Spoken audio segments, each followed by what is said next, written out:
Hi, I'm Yannick Hanfman. I'm Ilya Marchenko. I'm Dennis Kudla. This is Sebastian Olfner. It's Marc-Andreas Whistler. I am Francisco Cerundolo. And you're listening to the GTL podcast.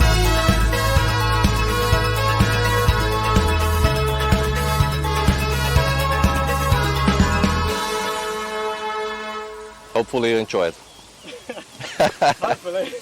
Novak Djokovic comes in, he steals the title, he wins the 23rd Grand Slam. He's the first guy in history to win 23 Grand Slams. Alcaraz is going to win Roland Garros this year. He wants to be the greatest player. He wants to emulate some of the big goats of the game. I think Iga's going to win Roland Garros and win it back to back. It doesn't happen often. Iga Swiatek, who is going to be picking up her third, and in the men's, Daniel Medvedev. Ruud winning Roland Garros. Ostapenko is going to get her second Roland Garros title. Carlos Alcaraz is going to win the men's side. Iga Swiatek is going to win on the women's. Daniil Medvedev and Jessica Pegula will bring home the trophies this year. Novak Djokovic clinching his 23rd. And then on the women's side, we're going for Ostapenko. On the women's side, been on fire, has won titles on every surface. Her name is Elena Rybakina. And on the men's, Carlos Alcaraz will win his first French Open. Novak Djokovic is the 2023 Roland Garros champion. Ooh, welcome back, tennis fans. It's the final on the men's side of Roland Garros. Novak Djokovic versus Casper Ruud. He's back there again for a second year running, and he's facing not Rafael Nadal this time, but Novak Djokovic. He can't help but face a GOAT in a final, and a Roland Garros. Can he do better than last year? But Novak Djokovic going for the big one. It's number 23. And JG, you're trying to protect it, I feel, over that side, aren't you? Well, I feel like I've missed a few episodes here, but I haven't. All I've missed was the big watch-along with Alcaraz and Djokovic. I've got the pleasure of watching the full match, and I've got a lot to speak about regarding that. But let's wait for that moment because I want it to fit in with our preview. First off, though, congratulations to both Novak Djokovic and Casper Ruud. Getting to a Grand Slam final is no easy feat. And I know some people often say, oh, well, this player's had an easier draw. It doesn't really matter. It's very tough to get to a Grand Slam final. And Casper Ruud now, credit to him, he gets a lot of criticism on this channel. And I think with a lot of people on Twitter, online, other media outlets as well, for being a little bit soft and losing big matches. But getting to another Slam final is really impressive when no one really gave him a chance to get here. He got there last year against Rafa. He got to the US Open final against Alcaraz, showing he can do it on different surfaces. Is he going to get a little bit stronger now with the experience of continuously getting there? Like, surely it helps the fact that he played one against one of the other GOATs in the Dow last year. I know he got blitzed off the court, but surely he's a little bit more prepared. He's not going into the unknown of what a Roland Garros final is. He's played the greatest player to ever play at Roland Garros in Rafa last year. Djokovic isn't the greatest player to ever play at Roland Garros. Don't get me wrong.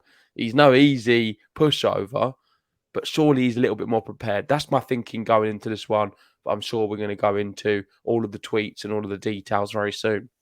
Yeah, and other thing that should be noted, obviously, he's a big fan of Rafael Nadal. Yeah, we had all of the tweets before last year's final where he was showing how he was watching Rafael Nadal, going there to support him as a fan. And then he was on the court in the final against him. He doesn't have that same sort of love, I'd say, for Djokovic. He has respect, but not the same fanboy love that he had for Nadal. Yeah, exactly. Admiration. So I don't think there's going to be any love lost. He's just going to go out there and he will just attack this one in the best way possible. And you've got to say, at least he is improving in his Slam finals, because the first one, beaten straight sets. Second one, took a set. Now he's in his third one. Does he take 2 sets? I don't know. Or does he go even better on that? But this is better surface. And he did just destroy Sasha Zverev in the semi-finals, who was last year's semi-finalist as well. And he bageled him as well, which no one can really say that they do that to Zverev very often. I've not seen that. And I think Casper Ruud, I've been saying it throughout this competition. Like, keep writing him off at your own peril, because he is like ultimately an amazing clay court player. This is his surface. He's gonna come here, and if he plays his best tennis, he had a real good chance of making the final on that side of the draw. That was a given for me. I don't know why people were writing him off just because of a bad start to the year. Clay's his surface. He got to the final last year, has to be considered. And now he's back there again. And I think that the match against Jarry was the one that really sort of woke me up to how well he was playing, because Jarry was playing fantastically. And it shouldn't be underestimated, beating him in straight sets in the way he did, like very close sets, but he closed them out like a true top 5 player. It was really, really clinical at the big moments. And I think that's where he's come on. And maybe Djokovic going to find this tougher than what Rafa did last year. Yeah, you got to remember he just lost to Jarry as well in Geneva the week prior in the build up to Roland Garros. So got some payback and beat him in straight sets, like you said. I think the reason people were a little bit downbeat on him is from looking at his start of the clay court year. It wasn't great. Lost to Struff in Monte Carlo, lost to Cerundolo in Barcelona, and the big one was Madrid, losing to Alnaldi. I saw a graphic earlier on. I think Morgado might have put it up, and it was, I think he lost 15 points in a row to Alnaldi. So this is why people were a little bit downbeat on him, because he didn't start the clay court season too well. I know you're saying he didn't start the whole season, but even when we went on to the clay, he wasn't the same Casper Ruud who was picking up them 50s, 500s, and no one getting close to him. However, let's put that to one side. He's turned up at Roland Garros. He's beaten, like you said, Jarry, who he lost to the other week. He demolished Zverev as well. Comes into another Grand Slam final. Can he beat Novak Djokovic? That's the big question. Let us know in the live chat right now or in the comment section if you are watching this video not live on repeat. We're going to go straight into it, but let's start off with some tweets. What do we have first? First off, we're going to go to the big three. And obviously, this is about Novak Djokovic because we're talking about the big three. And this one saying, a thought I had yesterday, Novak Djokovic is the best athlete on the planet right now. Not just tennis-wise, we're talking everything. Sporting athlete. Well, thanks for clearing that up, Ben, because I thought the big three was actually Ruud, Rune, and Alcaraz. So thanks for the clarification there. But yes, it is Novak Djokovic. I think we've got to do it. Let's talk about Novak Djokovic, Carlos Alcaraz. I've been waiting for my moment to discuss it. And quite frankly, it was a really good match. Not for the reasons I was hoping it would be a good match, though. We got to see the magic Carlos Alcaraz shots. We got to see the endurance and fighting willpower of Novak Djokovic. We didn't get a classic in terms of it only lasted 2 hours and 10 minutes because the rest of the match was completely done. Alcaraz hardly moving. But just on this tweet, him being the best athlete on the planet right now, I actually agree with it. And some people will be surprised me saying that.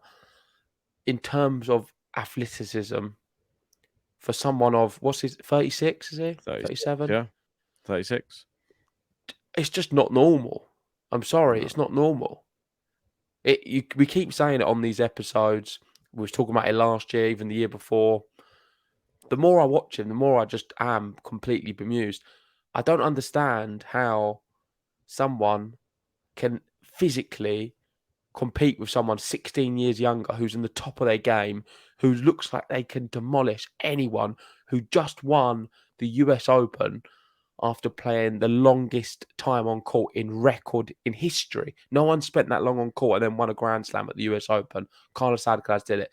He doesn't have a problem with endurance, Carlos. I know. And he's just beaten him by not playing superior tennis, because I honestly believe if Carlos was fully fit and able to match Djokovic athletically, I can't even say it, athletically, then he would have probably won that match. But This is all hearsay. We don't know. It didn't happen like that. And it's all part of the game. You need to be physically at your best. Djokovic bullied him. He beat him up. He took his legs, took his soul, and then took his arms by the sound of it, because Carlos Alcaraz said the cramp wasn't just his legs. His whole body began to cramp. And we've got to start asking the question, what actually went wrong for Alcaraz? What was the cause of him cramping up so much? And I don't put it all down to the physical strains of the tennis match and all the matches prior. I think a large part of the cramps were due to nerves, due to the occasion, and due to the fact that he looked at a man the other side who kept getting everything back, was running down every ball, and I think he was a little bit surprised that there was someone who could match him plus 10. And all of these things together with the fact that he's admitted in the press conference he was extremely nervous coming into the match, more nervous than he's felt. I think there was so much hype around this match. We was hyping it up. Yeah. Before the match even started, it was billed as the best match of 2023. A ball hadn't been hit. Everyone was bigging this up as one of the biggest matches, myself included.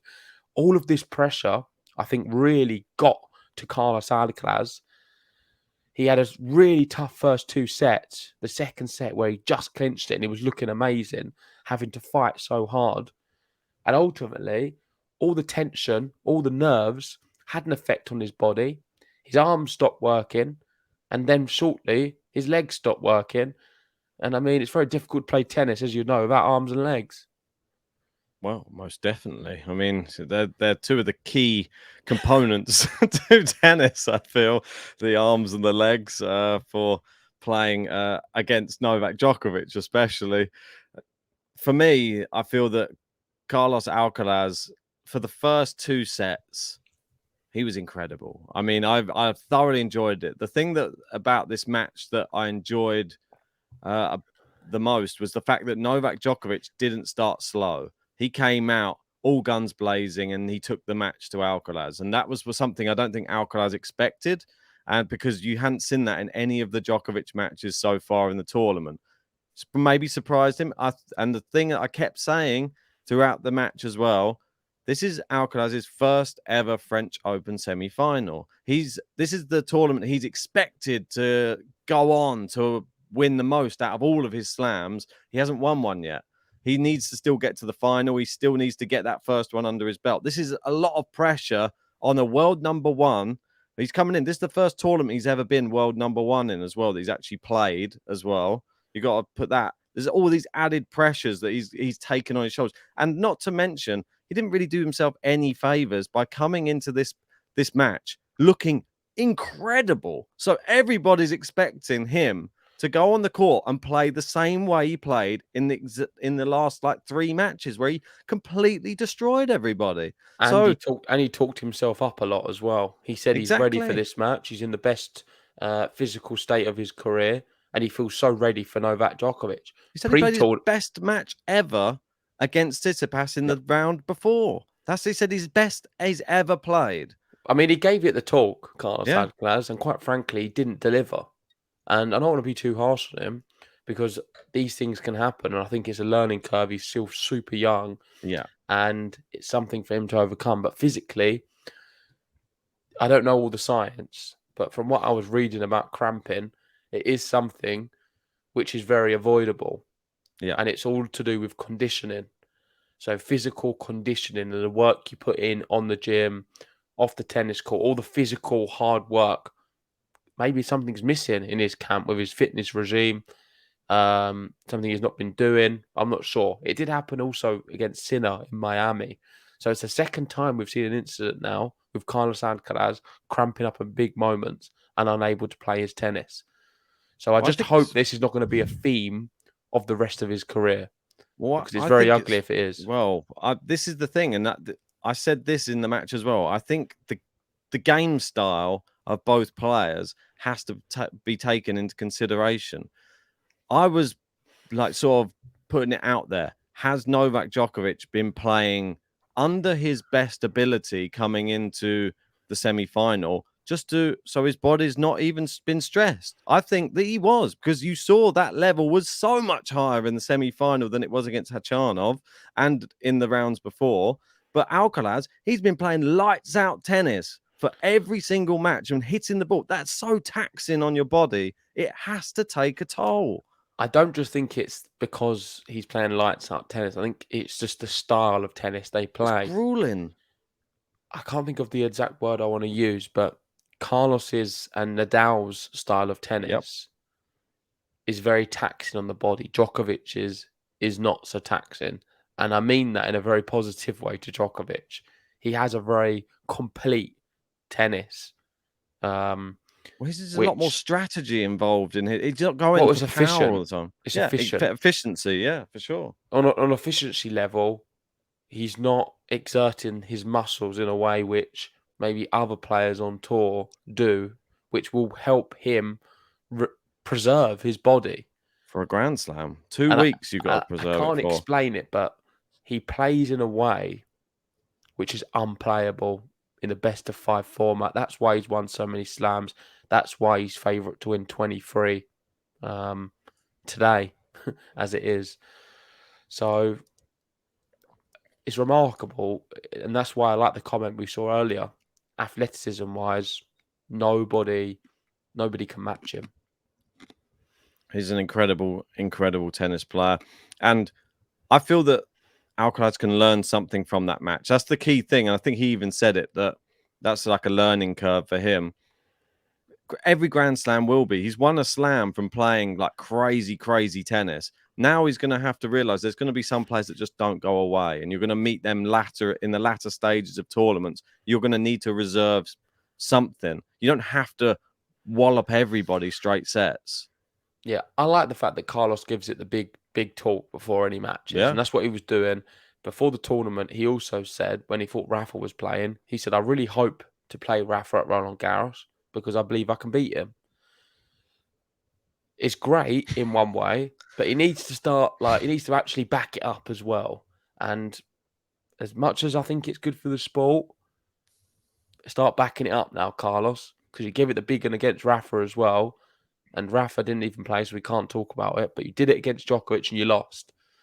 So, come on. I don't want to see it happen again. I don't want to keep hearing all these. I don't want him to be someone who's just a very good talker. Start now delivering. But we can't be harsh on him. Incredible tennis player. He's going to win many Roland Garros, no doubt about it. And, yeah, just really unfortunate that happened to him. Yeah, definitely. And you're only ever going to meet someone like Novak Djokovic deep in a tournament as well. You're never going to meet that type of player early on. So you're going to have to learn to preserve yourself. Anyway, yeah, let's move on from that. That was the semi-final. That was how Djokovic got through. Let's look at some more tweets relating to Novak Djokovic. And we've got this one saying, some people are not your friends. They're just scared to be your enemy. Let's go hunting, wolf. Ah, woo. Interesting. Do you want to read this part out? Yeah, so this is what Djokovic said in the press room. He said, I hope that I'll play my best tennis level today. The only thing I can say now is that I'm very focused. History is always something that's hovering over me. I'm very happy to be in this position, but I'm just thinking about winning the next match. Yeah, I mean, that's the way everybody should play their stuff. Right? You should always just be like focusing, even just on the next point. I know that we've been watching Iga as well, and we've been watching Mukova. That match was very much just play it every point by point, because you didn't even know if they're going to hold serve or break or anything. So I think that Djokovic does that better than most players. He's able to reset, and that's just something. It's just like a learning curve for anybody else, like a Casper Ruud or a Carlos Alcaraz. I think Rafa does the same. Roger's done the same. All of those players, they're able to reset in big moments, and they're able to just suddenly get their top level back again quickly. The one thing he says, though, is how history is always hovering over him. The last time history of this magnitude was hovering over him was the US Open against Medvedev, in which he lost. And that was for him to go one ahead in the slam race and Was it one ahead or to tie it up? That was to go ahead. Yeah, it would have been I think 21. it was to go ahead. Yeah, 21 it would have and been. then also get the calendar slam on top of that. Yep. And he wasn't able to do it. Pressure. So it makes you wonder, in a situation like this one against Casper Ruud, is the history going to become a little bit too much? Another person who could win their first slam as well. This is another thing. I feel he's not immune. That's the beauty of this sport, is nobody's immune to nerves. Well, is Like, Casper Ruud on clay what Daniel Medvedev is on hard? Yeah, I'd say so. He's incredible on I don't clay. think so. I think he's. I I'll think put it out there, but I don't think so. I think Daniel Medvedev is so good on the hard court. I don't think Casper Ruud is as good on clay as Medvedev is on hard. I think he's a bit behind. So I think he's just a couple of years behind. But I feel like in a couple of years' time, Casper Ruud will be like fighting, if not be a Roland Garros champion. I'm sure in his career he will have at least one Roland Garros title. Fair So enough. moving on, yeah, this is one that you were talking about, which was regarding Djokovic's technique and the way he plays the game, the efficiency and stuff, saying Djokovic's technique allows him to go full throttle for hours and hours without getting physically wrecked. Alcaraz, like Nadal, is just not as technically and mechanically efficient as Novak, and really nobody is. Yeah, perfect tweet, worded a lot better than how I articulated it on here. And I was hoping you'd have brought it up to save me, but you didn't. Sorry. Tried to embarrass me. But yeah, it was there. That sums it up perfectly. Exactly what I wanted to say. No more to. I've mentioned it already. Okay, let's move to this. This was Djokovic on Casper Ruud. He said that I think that Casper Ruud's learned a lot of lessons from playing Rafa in last year's final. So I expect him this time to be more solid and to believe more that he can win. Do you believe that? I think that is mind games from Djokovic. I think this is his way of putting a little bit of pressure on Casper Ruud. Putting it out there saying, I'm expecting him to do a little bit better now. He's been here before. Casper Ruud's going to start thinking, maybe I need to do this. Maybe I do that. Gets in his head. Djokovic, the king of the mental battles. I think he's got Casper Ruud exactly where he wants him. Yeah, I mean, it's one of those things. Anything that a player says before a final, take with a grain of salt. I know that we've heard a lot of tennis players coming out and either complimenting somebody or maybe even just saying something negative about them just to try and get them to change something in their game. Yeah, be careful, Casper Ruud, because you might come in with a bit of confidence and then you might find yourself down a few breaks or something early on in this match if you come in too confident. But on the other hand, I do believe that he will be a little bit more solid. He looks more solid, I feel, just going through the tournament. I just feel he will be, like, people are going to call me out for this, I know, but I'm going to say it anyway. When Nadal played Ruud last year in the final, Nadal was far superior than what Djokovic is this year. I truly believe that. I think Nadal at Roland Garros is another level. He proved it because he beat Djokovic comfortably in the round before. This year, Djokovic, despite him beating Alcaraz the way he did and physically battling him and taking his whole body away from him, he's also looked slightly suspect at times, and his body was struggling a little bit. He even come out and said that's why he was celebrating so hard all them points, because he was going through it himself physically. It may take his toll on him at one point in this final, because he had to get through that grueling first two sets as well against Alcaraz. I know, but his body didn't cramp up, so he wasn't pushed for the next few. So we didn't know how his body was going to react to that. All he had to do was just play at sort of 10%. He was ready for 5. He was always ready. All I'm saying is, against Casper Ruud, if he plays not at his best, Casper Ruud has a very solid game which can trouble him. And an incredible game Casper Ruud has. That's the one thing that we can't ignore. Casper Ruud, this year, I feel like he's looked even more confident than he did last year getting to the final. I feel like last year's route. Well, last year he had a better build-up. Yeah. But then the Roland Garros maybe he sort of plodded in with a nice draw.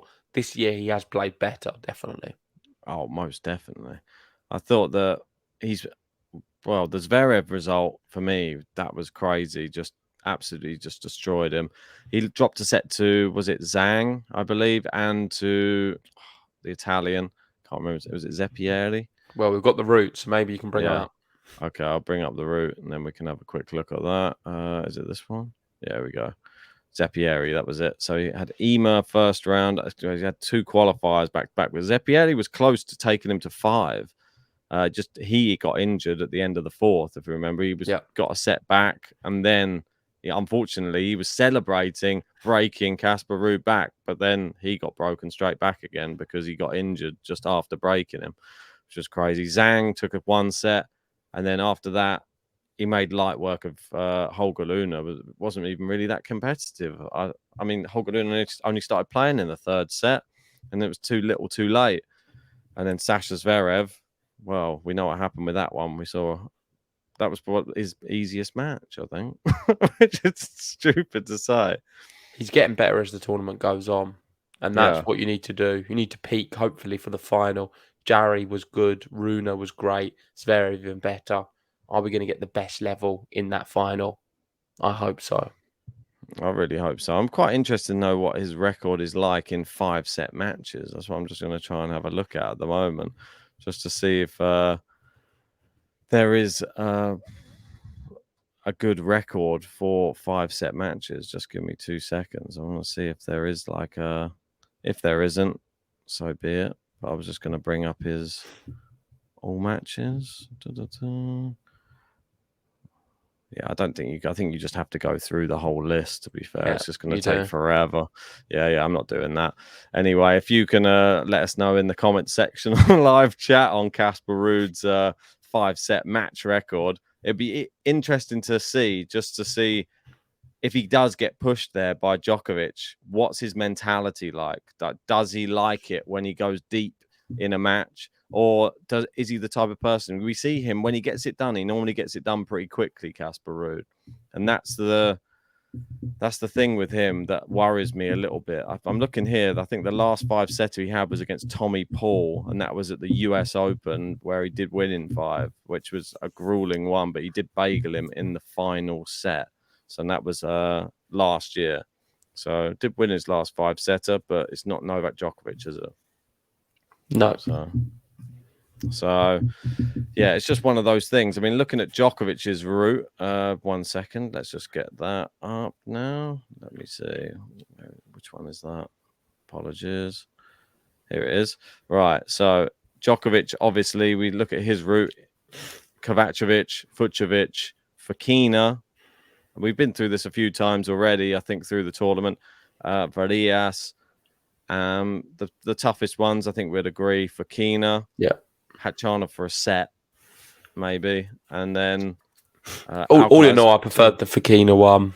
I thought it was great, and Fokina showed how good he really is physically as well, because other players couldn't handle it. Fokina could. Yeah, he looks incredible in that match, and if he had had a better draw, who knows how far Davidovich Fokina may have gone. He may have gone deeper in the tournament. He was actually playing really well. So Carlos Alcaraz obviously was good for 2 sets, but unfortunately, 1-1 in the 3rd set. Body did not allow him to continue in the same manner. Up until then, it was, I couldn't guess who was really going to win the match, to be honest. It was that close.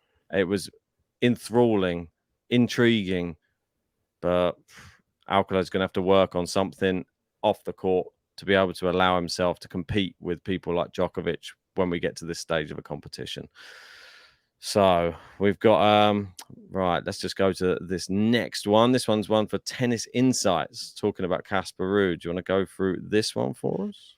Yeah, it's a good page to follow. They have some good stats, so I recommend it on Twitter. And this says, can Ruud overcome Djokovic for love dominance in the head-to-head? So to win his first Grand Slam, Ruud needs to raise his conversion score, close the gap on backhand shot quality, and dictate the game with forehand shot quality. For Djokovic, what he needs to do is go toe-to-toe on the forehand, dominate the baseline battle, especially the backhand cross, which we know Nadal did extremely well last year, and put the in-attack numbers in his favour. Who will come out on top? I know some of them you might not know necessarily what they are, so this graphic does explain it in a little bit more detail with the strengths and weaknesses of both players. So we have Djokovic in the red, Casper Ruud in the green, and instantly just looking at the graphic, you can see how much more of it Novak Djokovic covers. Yeah. It's interesting, like looking at FIFA or something, isn't it? You see the player stats. Yeah, it's a good page. I do look at it from time to time. I don't know if you want to go into some of the areas because I don't have my glasses on.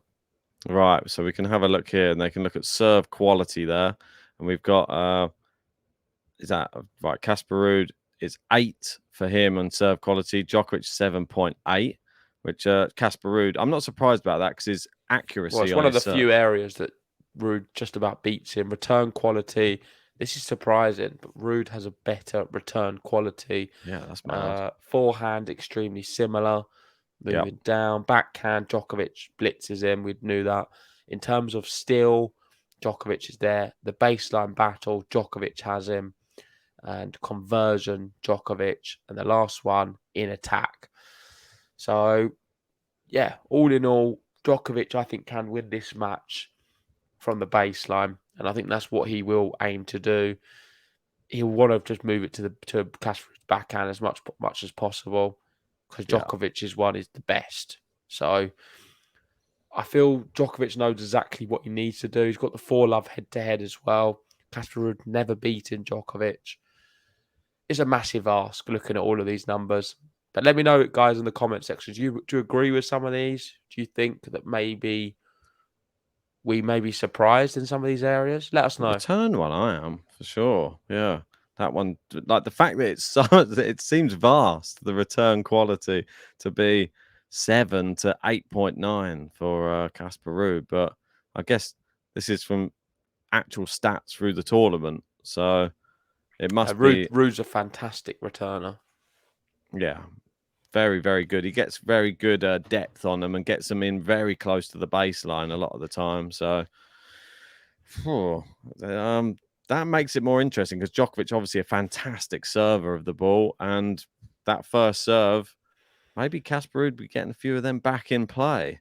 So Djokovic might be null and void. Djokovic, something he did really well in that match against Alcaraz and against Hachana was the ball in behind, which the first serve, second ball in back behind. And I think that he's going to utilize that again in this final. Be interesting to see how much he comes to the net as well, because that was like a sort of a key variety against Alcaraz. I noticed was exactly what he went for. Everything was different. There wasn't, it didn't show him the same look twice for the whole first set. I think we're going to maybe see Djokovic aim to bully the backhand at Casper Ruud like he did against Berrettini at Wimbledon. Ooh, I like it. We could see a bit of a Berrettini style match. Well, I hope so. Right, let's go on to this one. This is Casper Ruud talking about facing Novak Djokovic. Said it's going to be tough. Last year was against Rafa. This year against Novak. What can you say? It's the toughest, the two toughest in history. So I'm going to be the underdog. Play without too many feelings. Smile as much as I can. I know it'll be tough. Yeah. What more can you say? Playing it down a bit. It's not the Alcaraz confidence. Probably wise, though, I feel, to speak like this. He's a realist. He said all this before playing Rafa as well, how it's going to be a tough challenge. This is going to be tough as well.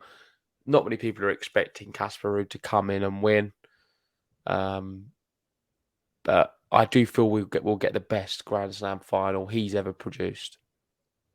Yeah, I mean, he's definitely playing the best I've seen him play at a Slam before in this one. I just think it's more, not even that, though. I just think experience-wise, yeah, he's coming into this one. We've been there before at Roland Garros. He's played the very best there. Djokovic isn't the very best at Roland Garros. So in a way, it should be naturally, just by looking at that, a little bit easier. Yeah. What's Tim Henman on about earlier? He needs to check himself.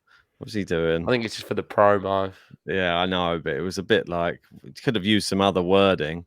This was on the football earlier. He was there talking about football for some reason. I don't know why Tim Henman suddenly arrived on the Champions League final. Then suddenly he was like, and tomorrow we're going to have see who the new king of clay is going to be crowned.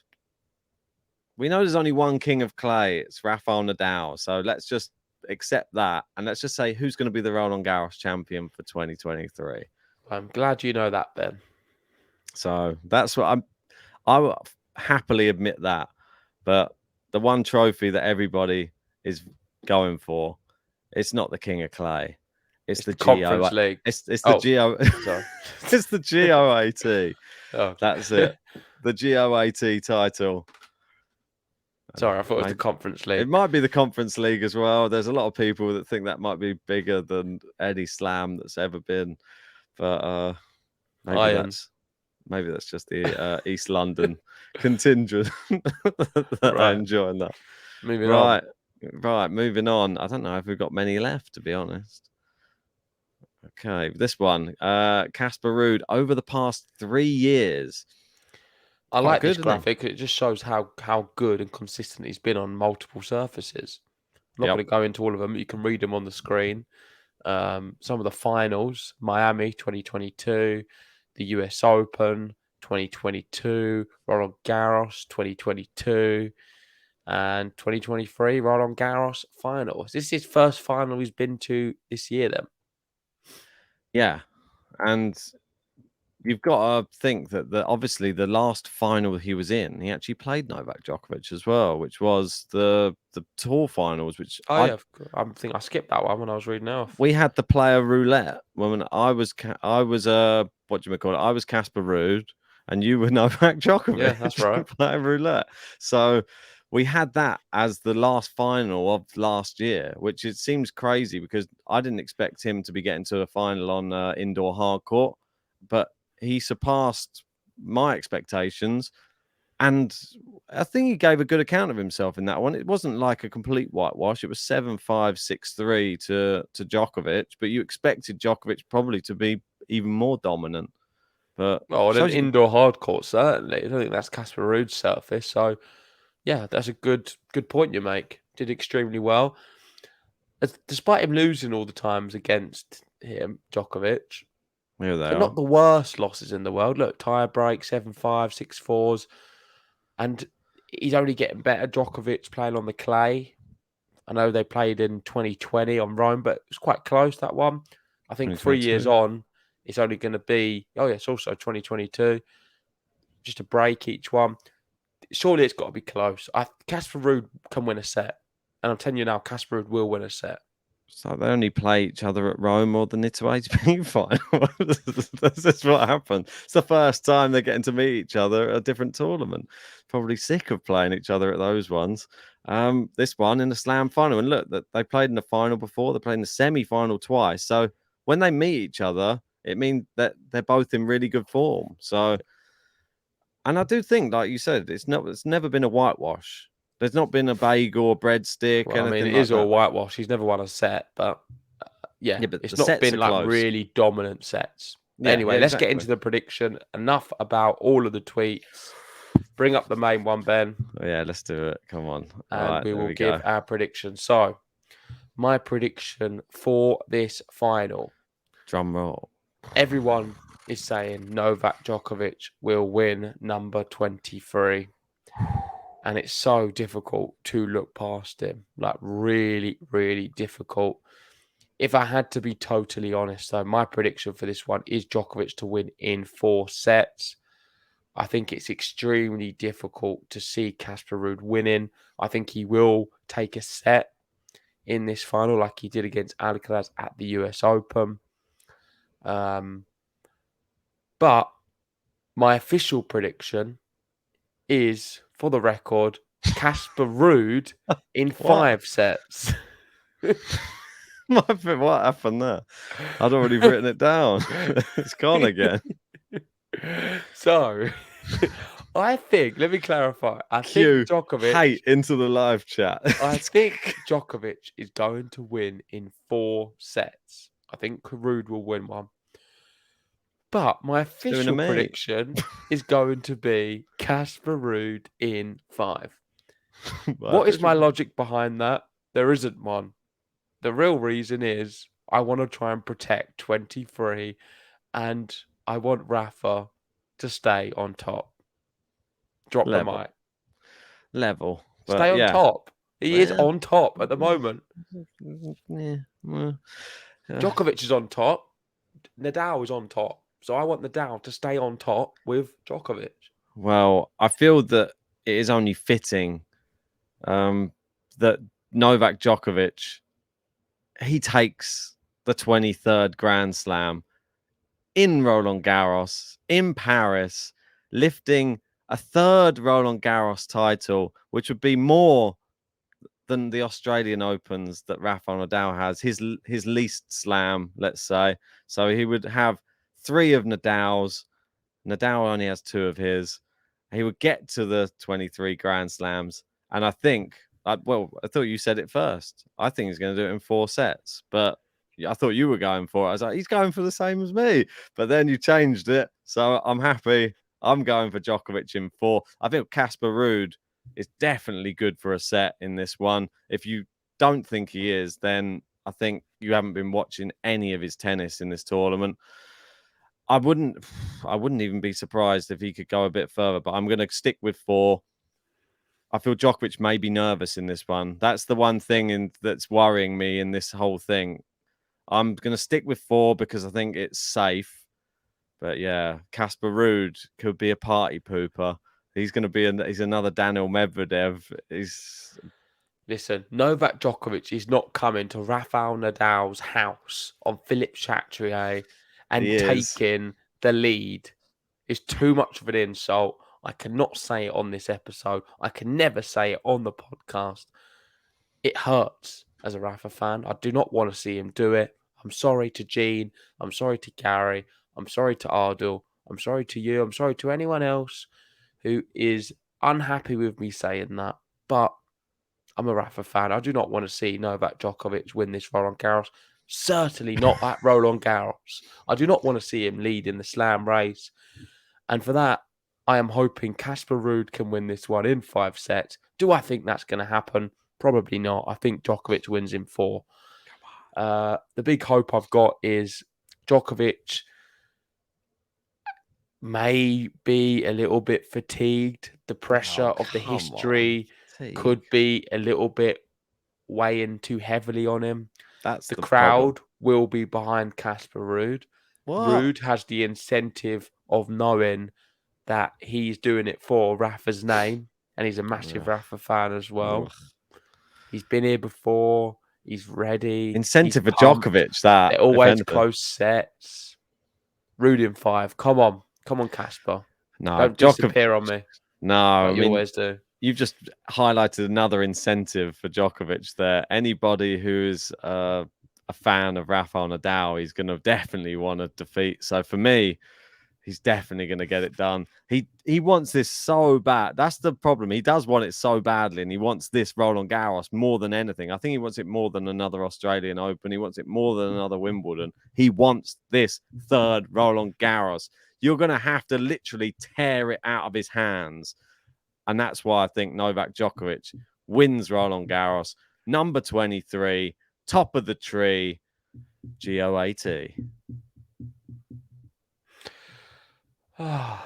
Well, there we go. Song coming soon. Today could be a very difficult day, but let's see how it goes. Of course, Djokovic is an absolute legend, and watching him is going to be a joy. Make sure to join us. We'll be covering it live from 1:30 p.m. UK time. It's going to be a good match. I think it will be close. I don't see it being a whitewash Grand Slam, which like we've seen at Roland Garros in recent years with Rafa. So, even more incentive to join us. If you haven't already, hit the like button on the video right now. Subscribe if you're new. And one thing left to say. Come on, Casper Ruud. Save 23. You can do it, Casper. Anymore! See you soon.